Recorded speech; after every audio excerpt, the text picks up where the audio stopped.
3-year-old girl just walked into the private quarters of the most feared man in the city, and what she said next made him drop the glass in his hand. He didn't yell. He didn't reach for the gun sitting 6 inches from his fingers. He just stared at her, frozen, because nobody had asked him that question in over 20 years. "Why do you look so lonely, mister?" That's where this story starts, but trust me, it's not where it ends.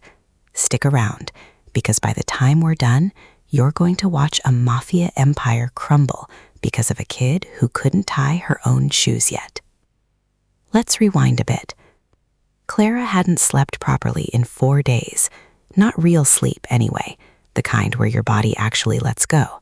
She'd been surviving on the kind of naps you take sitting upright, one ear open, waiting for Lily to stir. Money had run out the way it always seemed to, quietly at first, then all at once. Rent was due, the fridge held half a carton of eggs and a jar of pickles nobody wanted, and childcare, that wasn't even a line item anymore. It had been cut months ago. So when her shift at the Castellano estate came around that morning, she didn't have a choice. She wrapped Lily in her one clean cardigan, tucked a coloring book into her bag, and prayed to whatever was listening that nobody would notice a toddler tagging along behind the household staff. Working for a man like Adrian Castellano meant you learned to disappear. You kept your head down, you did your job, and you never, under any circumstance, asked questions about the men who came and went at odd hours, or the rooms nobody was allowed to clean without an escort. Clara had worked there 8 months, long enough to know the rules, long enough to be terrified of breaking them. What she didn't know was that Adrian had left his private study unlocked that morning for the first time in 3 years. He hadn't meant to. A call had come in early, something about a shipment gone sideways, and he'd stormed out mid-thought, leaving his door ajar, and his guard, for once, standing at the wrong end of the hallway. It was a 30-second lapse. 30 seconds shouldn't have mattered. Except Lily had wandered off while Clara was scrubbing the East Wing floors, the way 3-year-olds do. Not out of mischief, just curiosity, the kind that doesn't know locked doors are supposed to mean something. She'd followed a hallway that smelled like leather and cedar, pushed open a door that gave way far too easily, and found a man sitting alone in a room full of things that cost more than her mother made in a year. Adrian Castellano wasn't supposed to be lonely. That's the thing people got wrong about him constantly. Men who ran empires the size of his didn't get to be lonely. They got respect, fear, loyalty bought and paid for, women who wanted his money, and men who wanted his protection. Loneliness was a luxury for people who had time to feel things. He didn't have time. He trained himself out of it years ago, back when he was young enough that feeling anything at all still seemed possible. And yet here he was, glass of scotch in one hand, staring at a stack of contracts he hadn't touched in an hour, feeling something he couldn't name creeping up his spine. It had been happening more lately. Some nights he'd sit in this exact chair and realize the mansion around him, 32 rooms, 4 floors, a wine cellar bigger than most people's apartments, was completely, suffocatingly silent. No voices, no footsteps that weren't armed, nothing. That silence is what Lily walked into. She didn't know who he was. She didn't know what the tattoos crawling up his forearms meant, or why the man standing guard outside would have had a heart attack if he'd seen her slip past. All she knew was there was a big room with a comfy-looking chair and a man in it who looked, in the specific way only a child can identify these things, sad. "Why do you look so lonely, mister?" The question hung there. Adrian's hand had gone still around his glass. 30 years in this business, and men had lied to his face, begged for their lives, threatened his, and none of it had ever left him speechless. A 4-word sentence from a stranger's toddler just did. "I'm not lonely," he said, which was the kind of lie you tell so automatically you don't even register saying it. Lily tilted her head, unconvinced, the way kids are when adults say something obviously untrue. "You have a big house," she said, like that settled the matter, "and nobody's in it." Down the hall, Clara had just noticed her daughter was missing. Her stomach dropped straight through the floor. She'd heard the stories about this man, everyone had, and none of them ended with somebody's kid wandering into his private study uninvited. She started running before she'd even finished the thought. By the time she reached that open door, her heart hammering so loud she could feel it in her teeth, she'd already imagined every terrible outcome. What she found instead stopped her cold in the doorway. Adrian Castellano, the man 3 rival families were too afraid to cross, the man whose name alone cleared restaurants, was crouched down at eye level with her daughter, letting her point out shapes in his cufflinks like they were the most fascinating things he'd ever seen. Neither of them noticed her standing there. Not yet. That was the moment everything changed, though none of them knew it yet. Because in about 6 months, this room, this cold, silent, lonely room, was going to be filled with crayon drawings taped to the walls, and none of them saw that coming either. Clara's voice came out sharper than she meant it to. "Lily." The little girl spun around, completely unbothered, like she hadn't just wandered into the one room in the entire mansion nobody was supposed to enter. "Mommy, look, he has a bird on his arm." Adrian rose slowly from his crouch, and for a second, Clara genuinely thought she might faint right there in the doorway. This was it. This was the moment she lost her job, or worse, much worse, considering who she was dealing with. Her mind raced through apologies, none of them adequate, all of them tangled up with the panic clawing up her throat. "I am so sorry," she blurted out, already moving to grab Lily's hand. "She must have wandered off while I didn't even realize she'd left the hallway. I swear it won't happen again, please." "Stop." One word, that's all it took. Adrian's voice wasn't loud, but there was something in it that made people listen, always had been, and Clara froze mid-sentence with her daughter's small hand halfway into her own. He wasn't looking at her, though. He was looking at Lily, who was still staring up at him with the kind of unfiltered curiosity that only exists before the world teaches you to be afraid of things. "She's fine," he said finally, and something about the way he said it sounded almost surprised, like he was testing the words out for the first time. She wasn't doing anything wrong. Clara didn't move, didn't breathe, really. This wasn't the reaction she'd braced for. Men like Adrian Castellano didn't offer reassurance, they offered consequences, and everyone on staff knew the stories well enough to expect the worst. "You're the new girl," Adrian said, though 8 months hardly qualified as new. "Clara, right?" "Yes, sir." "She's yours?" Clara's grip on Lily's hand tightened instinctively, some deep maternal instinct kicking in, even though there was no logical reason yet to be scared for her daughter's safety. "Yes, I'm sorry. I know children aren't allowed on the property. I just didn't have anyone to watch her today, and—" "Why not?" The question caught her off guard. It wasn't hostile, just direct, the way this man apparently asked everything. She hesitated. Admitting the truth felt like handing him a weapon, some piece of vulnerability he could use against her later, because that's how these things worked, wasn't it? People with power didn't offer sympathy, they collected leverage. But something about the way Lily was still holding on to his cufflink, completely unafraid, made Clara's guard slip just slightly. "Daycare closed," she said carefully, "and I couldn't afford the one across town, so—" Adrian nodded slowly, processing that in silence for a beat too long. Then his gaze drifted back down to Lily, who'd apparently lost interest in the conversation entirely and was now examining the ice in his abandoned glass of scotch with deep suspicion.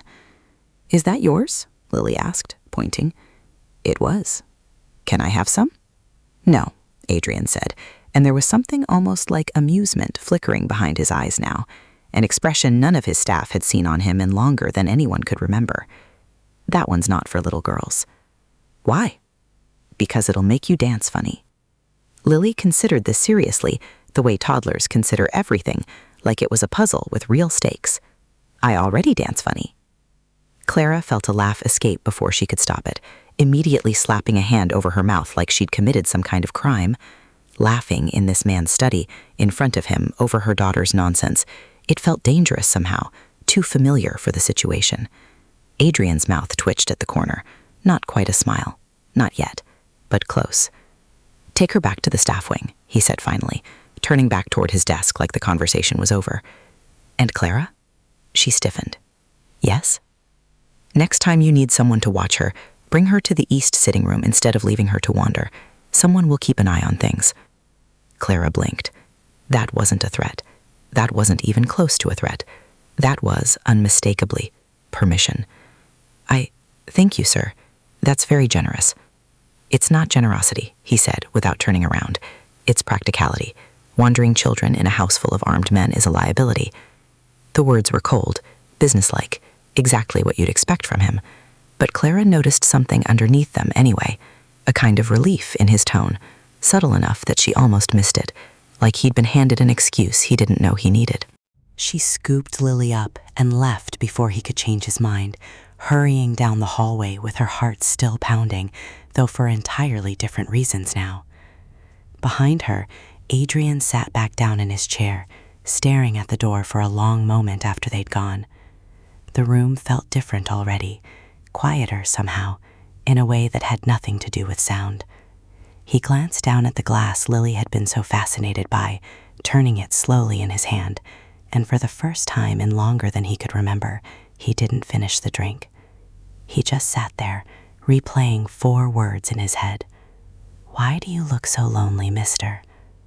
He didn't have an answer, not yet, but something told him he was about to spend a lot more time thinking about it than he'd planned. Outside in the hallway, one of his men, a guy named Marcus who'd worked security for going on 6 years, watched Clara hustle past with her daughter and immediately pulled out his phone to text the head of household staff. "Boss just let a kid into his study and didn't lose it. You seeing this too, or am I losing my mind?" He wasn't losing his mind. Something had shifted.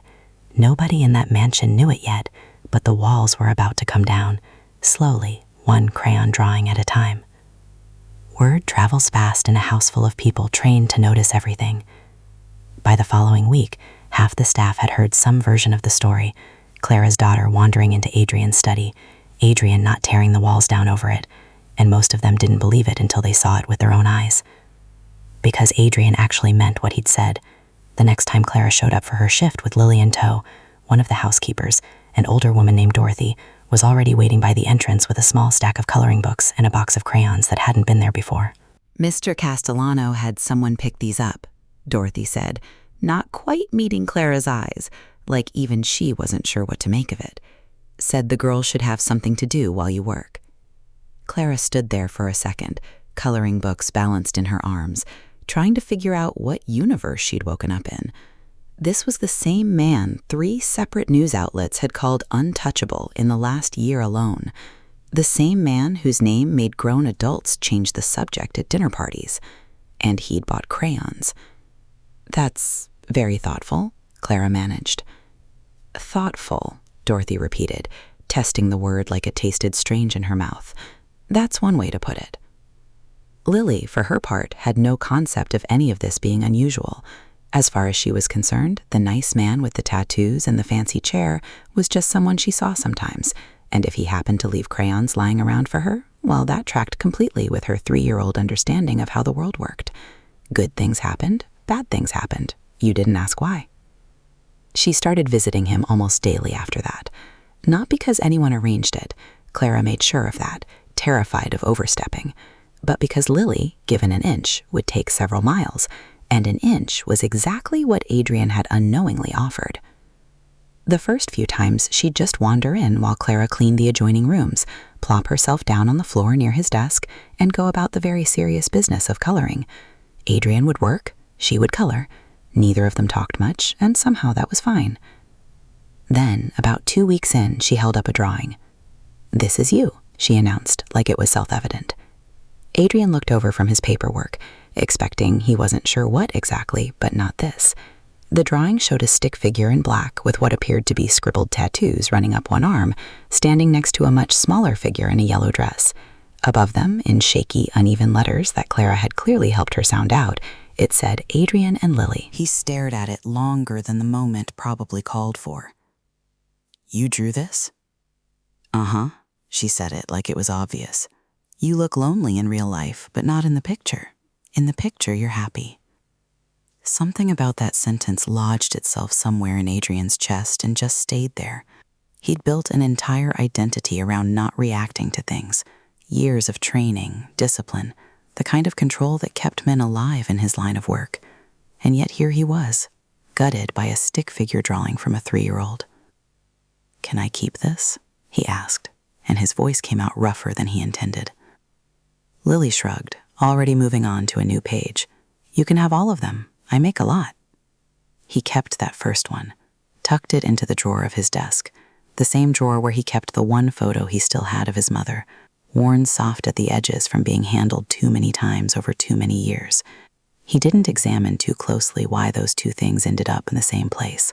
Some things you just let sit without poking at them.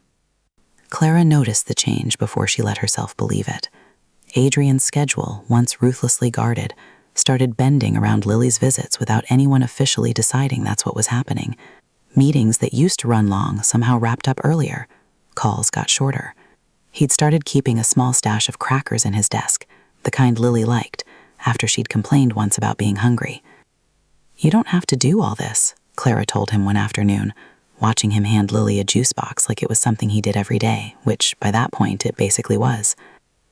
Do what? This. Accommodate her. She's not your responsibility. Adrian didn't answer right away. He watched Lily settle on the rug with her juice box, humming some tuneless song to herself, completely oblivious to the conversation happening above her head. I had a nanny growing up, he said finally, which wasn't really an answer, except it kind of was. She used to sing while she worked. I don't remember much else about being a kid, honestly, just that. Clara went quiet. It was the first personal thing he'd volunteered since she'd started working there, and she got the sense it hadn't been easy to say. What happened to her? She asked carefully. The nanny. She left. Long time ago. His jaw tightened slightly, just enough that Clara noticed, filing it away as something she wasn't going to push on yet. It's not important. It clearly was important, but Clara had learned enough about this man in the last few weeks to know that pressing wouldn't get her anywhere. If anything, it would make him retreat further behind whatever walls he'd spent a lifetime building. So she let it go, for now, and focused instead on the sight in front of her, a Mafia boss sitting cross-legged on his own study floor, letting a toddler braid a piece of yarn into his hair while he pretended to be annoyed about it. Neither of them said it out loud yet. Neither of them were ready to, but something had started between them weeks ago, quiet and slow, the kind of thing that sneaks up on people who've spent too long convincing themselves they don't need anyone. And somewhere in a hallway not far from that study, Dorothy stood watching the whole scene with an expression nobody could quite read. Not warmth, not disapproval, something colder and more calculated than either. She'd been in this house longer than anyone. She remembered things nobody else did. And she was starting to remember exactly why she hated watching this family come together in front of her. Here's the thing about grief nobody tells you. It doesn't always look like crying. Sometimes it looks like patience. Sometimes it looks like decades of quiet, competent service, the kind that makes you forget the person providing it might be counting every single day since they lost something they can never get back. Dorothy had worked for the Castellano family for 26 years. She'd raised Adrian, in a lot of ways, more than his own parents ever had. His father too consumed with business, his mother gone before he turned 12. Dorothy had been the one constant, the one who made sure he ate, who sat with him during thunderstorms he'd never admit scared him, who taught him which fork to use and how to tie a tie, and later watched him become someone entirely different from the boy she remembered. She'd also had a son, once. Nobody on staff talked about that anymore, not because it was forbidden exactly, just because it had happened so long ago that most of the newer hires didn't even know. Daniel had worked for the Castellano organization too, back when Adrian's father still ran things and Adrian himself was barely into his 20s, still finding his footing in a world that didn't forgive mistakes. Daniel had died on a job Adrian had planned, a job that went wrong in ways nobody could have fully predicted, except Dorothy had spent every day since convincing herself that somebody should have. She'd never told Adrian how she really felt about it. She'd smiled through the funeral, accepted his apology, told him it wasn't his fault, and meant every one of those things at the time. Grief has a strange timeline, though. It doesn't hit all at once. It compounds, quietly, over years, until one day you look at the person you blame and realize the anger's been sitting there the whole time, just waiting for something to wake it up. Watching Adrian light up around a stranger's child, watching him build something that looked disturbingly like the family he'd cost her, that was what woke it up. She didn't act on it yet, not in part 4 of this story anyway. For now, she just watched and smiled when required and kept serving the tea exactly the way she always had. Patience was its own kind of weapon, and Dorothy had learned to wield it better than almost anyone in that house. Meanwhile, Clara had problems of her own, ones that had nothing to do with syndicates or secret grudges, and everything to do with the terrifying realization that she might be falling for a man she had every logical reason to stay away from. It wasn't supposed to happen like this. She'd built her whole life around not needing anyone, not since Lily's father had disappeared the second he found out she was pregnant, leaving her to figure out the rest on her own. She'd learned the hard way that trusting someone meant giving them the tools to break you, and she'd promised herself, genuinely promised, the kind of promise you make to yourself in the middle of the night when nobody else is around to hear it, that she wasn't doing that again. And yet, there was a particular evening, maybe 2 months into all this, when Adrian found her in the kitchen long after her shift should have ended, sitting at the small staff table with her head in her hands. "You're still here," he said, more observation than question. Clara startled, wiping quickly at her face, though not quickly enough. "Sorry, I was just finishing up." "It's past 10. I know what time it is." He didn't leave, which surprised her. Usually when their paths crossed outside of Lily's designated visiting hours, he kept things brief, professional, distant, the way a man in his position was supposed to behave with staff. But he pulled out the chair across from her instead and sat down, which felt like its own kind of confession. "What's wrong?" he asked. "Nothing, I'm fine." "You're crying in an empty kitchen at 10 at night. That's not fine." Clara let out a breath that was half laugh, half something closer to breaking. "It's stupid. Lily needs new shoes. Hers don't fit anymore, and I keep doing the math and it just doesn't work out. Not this month. And I hate that. I hate that I can't just—" She stopped herself, embarrassed, the words tumbling out faster than she meant to let them. Adrian didn't say anything right away. He just watched her, something unreadable passing behind his eyes. "Why didn't you ask me?" "Because you're my employer," Clara said, like that explained everything, which to her it did. "Not my— I don't know. It's not your job to fix my problems." "It could be." The words hung there between them, heavier than either of them probably intended. Clara looked up at him properly then, really looked, and something in his expression made her chest ache in a way she wasn't prepared for. He wasn't looking at her like an employer. He hadn't been, for a while now, if she was honest with herself. Adrian. His name came out quiet, almost a warning, though she wasn't sure who exactly she was warning. "I'm not trying to overstep," he said. He stopped, visibly searching for words that didn't come easily to him, which was its own kind of rare. "I don't remember the last time I looked forward to something the way I look forward to seeing you and Lily. That's not nothing. Not to me." Clara's throat tightened. Every instinct she had told her to shut this down, to remind him of the obvious, the danger of his world, the risk of getting close to someone like him, the fact that men like Adrian Castellano didn't get soft endings, not in real life. But sitting there, in that quiet kitchen, watching him fumble through an admission that clearly cost him something to say, she couldn't quite make herself do it. "I'm scared," she admitted instead, quieter than she meant to. "Of me?" Of this, of wanting something and having it taken away again. Adrian reached across the table then, slow enough that she could have pulled back if she wanted to. She didn't. "I can't promise you nothing bad will ever happen," he said. "I'm not going to lie to you like that.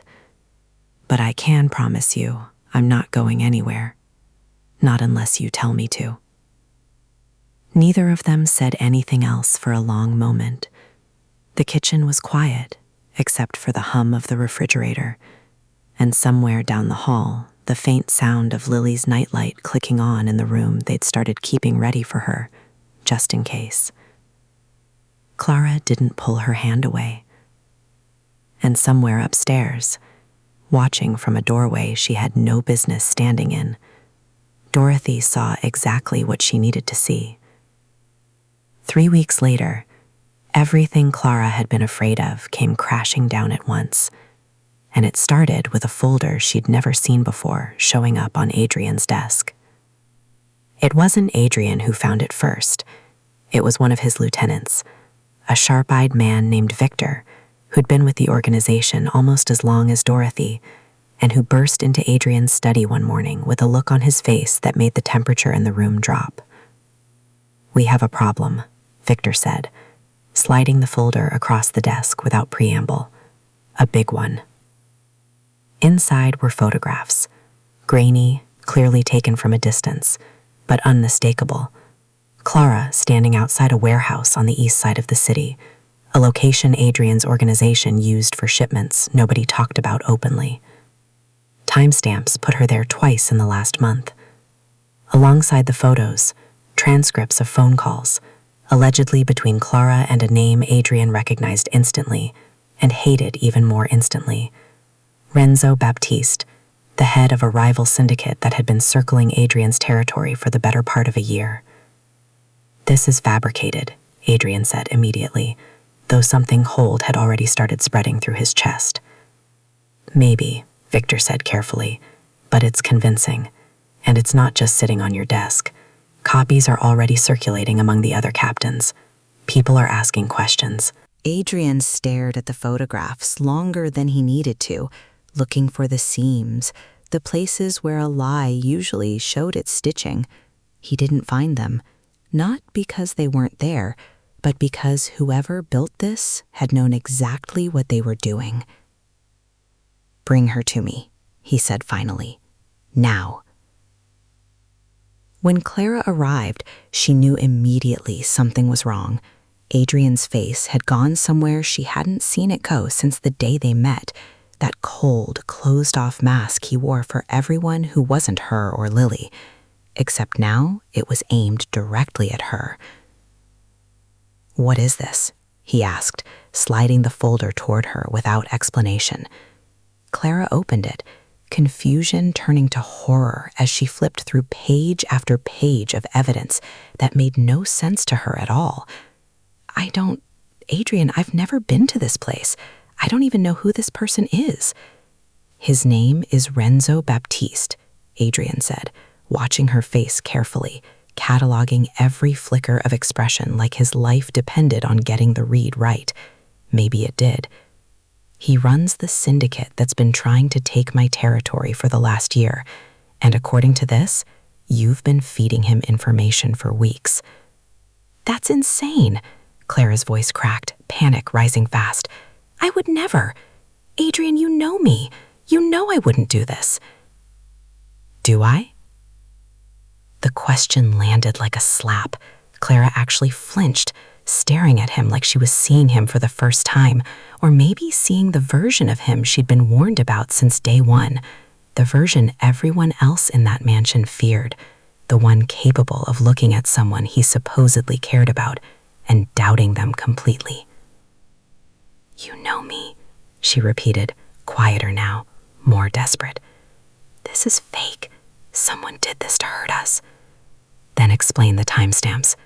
Explain why you were seen at that location, twice, at hours when you weren't scheduled to work." Clara opened her mouth, then closed it, because the truth was she didn't have an explanation, and the not having of one felt like drowning. She'd never been anywhere near that warehouse. She didn't even know where it was. But panic doesn't argue well, and standing there under the weight of his stare, all she could manage was silence and tears she refused to let fall. "I need you to believe me," she finally said. Adrian looked at her for a long moment. Something in his expression wavered, just slightly, before hardening again. "I need to figure out what's true first." The words cut deeper than anything else he could have said, Clara nodded once, stiffly, and walked out without another word, because there was nothing left to say to a man who just told her, without saying it outright, that the evidence against her mattered more than months of history between them. That night was the emotional gut punch nobody saw coming. Clara sat in her small apartment, Lily asleep in the next room, and finally let herself fall apart completely, quietly, so she wouldn't wake her daughter, pressing her face into a couch cushion so the sobs wouldn't carry. She'd promised herself she wouldn't do this again, wouldn't let herself trust someone enough that their doubt could break her like this. And yet here she was, gutted by a man she'd known for months, terrified not just of losing him, but of what happened to Lily now, the little girl who'd started calling that mansion her second home, who'd drawn Adrian into more pictures than Clara could count, who had no idea her entire world was about to come apart. She got up eventually and walked into Lily's room, needing suddenly to just look at her daughter sleeping peacefully, oblivious to the storm outside her door. That's when she noticed it. Tucked under Lily's pillow, half hidden, was a small folded drawing Clara hadn't seen before, one Lily must have made recently and kept hidden, the way kids sometimes do with things that feel important to them. It showed 3 stick figures holding hands, Clara, Adrian, Lily in the middle. Above them, in careful, shaky letters, "My family." Clara sank down onto the edge of the bed, drawing pressed against her chest, and cried harder than she had in years, not just from fear, but from the aching, impossible weight of watching something so fragile and good get threatened by forces completely outside her control. Somewhere across the city, in a mansion that suddenly felt colder than it had in months, Adrian sat alone in his study, staring at that same folder, running his thumb along the edge of a photograph that didn't add up, no matter how many times he looked at it. Because something was bothering him, something underneath the obvious panic of betrayal and territory wars. The photos were good, too good, the kind of good that required inside knowledge, schedules, access, timing that only someone intimately familiar with his household would have. Someone who knew exactly when Clara worked, exactly which days to fabricate. Someone inside his own house. His eyes drifted, almost involuntarily, toward the door, toward the hallway beyond it, where the staff quarters sat quiet for the night. He wasn't ready yet to let himself follow that thought all the way to its conclusion, but it had started, quietly, the way all unravelings do, a single thread pulled loose, waiting for someone to notice the whole sweater was about to come apart.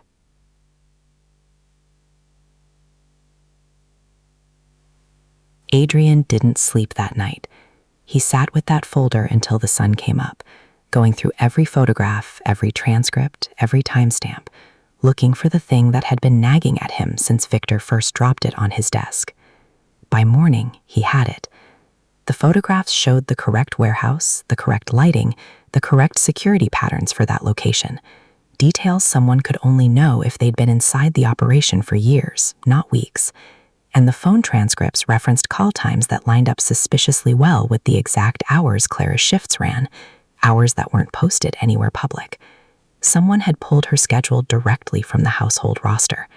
There was only one place that roster lived, a binder in the staff office, updated weekly by hand. By Dorothy. Adrian sat with that realization for a long time, turning it over, hoping he was wrong, because the alternative meant confronting something he'd spent 26 years refusing to look at directly. He called Victor in at dawn. Pull everything you can on Daniel's death. The job, the planning, everyone who signed off on it. I want it on my desk by noon. Victor didn't ask questions. He'd worked for Adrian long enough to know when a request wasn't really a request. What came back by noon confirmed the shape of Adrian's fear, if not yet the full picture. Daniel had died on an operation Adrian himself had greenlit at 22 years old, barely out from under his father's shadow, still learning the difference between confidence and recklessness. The intel had been bad. Someone on the inside had fed the rival family false information about timing, and Daniel walked into an ambush that should never have happened. Adrian had spent years believing that failure belonged entirely to him. What he hadn't considered, not once in over 2 decades, was that someone else might believe it too, enough to spend that long quietly waiting for the right moment to make him pay for it. He confronted Dorothy that evening, in the same kitchen where he'd once sat across from Clara, and admitted for the first time that he didn't want to be alone anymore. Dorothy didn't deny it. Not really. She just set down the teapot she'd been holding very carefully, like she'd been waiting 26 years for someone to finally ask the right question. "You want to know why," she said, before he could even get the accusation out. "I already know why," Adrian said, quieter than he expected his own voice to sound. "Daniel." Something in her face cracked open at the sound of her son's name. Grief and rage tangled together so tightly they'd become indistinguishable over the years. "You sent my boy into a trap you built yourself, and everyone just expected me to keep smiling, keep pouring your tea, keep raising you like you were still worth it." "Dorothy, I watched you fall in love with that little girl," she said, voice shaking now, "and build the family you never deserved to have, while my son rotted in the ground because of a mistake you made at 22 and never had to answer for. So no, I'm not sorry. I wanted you to lose something the way I lost everything." The silence after that admission was its own kind of devastating. Adrian had braced for anger, for denial, for anything except the raw, unguarded grief sitting in front of him, decades old, and finally given permission to speak. "I never stopped being sorry," Adrian said quietly. "Every day since. You just never let me say it. Sorry doesn't bring back a son." "No," he agreed, "it doesn't." There was nothing left to fight over after that, not really. Just 2 people who'd both lost something, standing on opposite sides of a grief neither of them had ever properly processed. Adrian didn't call security. He didn't have her removed in handcuffs the way protocol probably demanded. He just sat with her a while longer, letting the weight of it settle, before quietly making arrangements to clear Clara's name with the other captains and end this the only way that felt right, with the truth laid bare, instead of another act of retaliation. But there was a second twist waiting, one nobody had seen coming, buried in a detail that had been sitting in plain sight the entire time.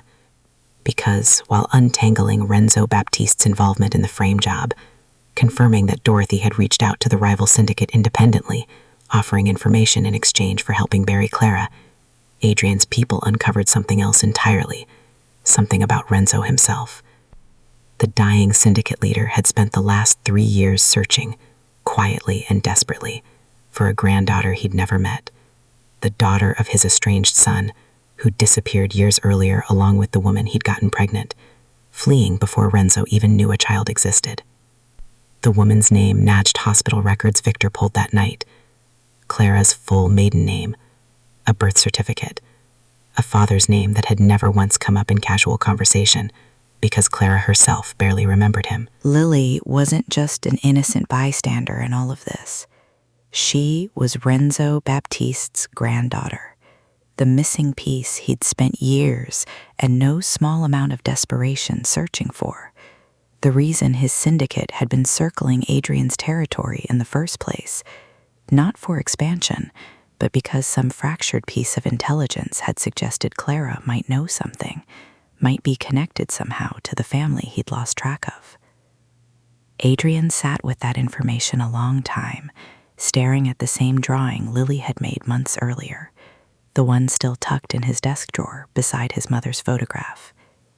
Adrian and Lily, happy in the picture, even when he hadn't been happy in real life.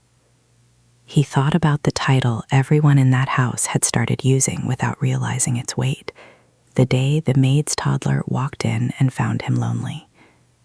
He thought about how much bigger that moment had turned out to be than either of them could have known.